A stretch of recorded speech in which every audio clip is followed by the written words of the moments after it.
Alors, le rôle d'une maison de santé pluriprofessionnelle, c'est de faire venir des médecins sur le territoire ou d'en conserver. C'est une maison où on va retrouver des médecins généralistes, des médecins spécialistes qui vont aussi travailler sur un projet de santé, collaborer, offrir un parcours de soins pour les patients. C'est donc une vraie réponse à nos habitants qui nous disent qu'ils n'ont pas de médecin généraliste ou qu'ils ne trouvent pas de spécialiste.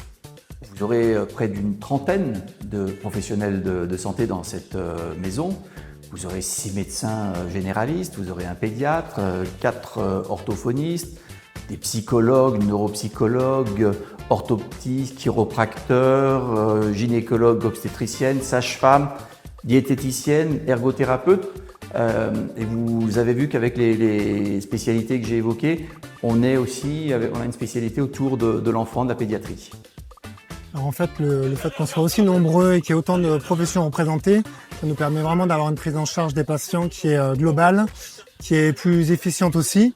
Il y a plein de pathologies qui relèvent de plusieurs professionnels de santé et le fait de pouvoir discuter d'un cas ensemble, des cas complexes notamment, nous permet d'être le plus efficace possible pour le patient, de faire gagner du temps aux patients, de gagner de l'efficacité, de la pertinence, de la simplicité aussi pour les patients. De monter des protocoles spécifiques où on a un protocole qui est vraiment lié à notre maison de santé, aux professionnels qui sont présents et qui est un protocole sur mesure en fait. Et donc je pense que oui, c'est ça le gain majeur. Au niveau performance environnementale, alors on a un bâtiment qui est quand même super isolé. Sur l'indicateur de performance énergétique, on a un gain de 21% sur le BBO.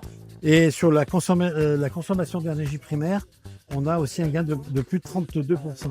Donc ça veut dire que là, on s'est vraiment engagé sur les matériaux, sur la qualité de mise en œuvre. On a effectivement une pompe à chaleur eau sur géothermie sur nappe. Je reconnais que Advivo là-dessus m'ont vraiment suivi sur les options que j'avais mis en place.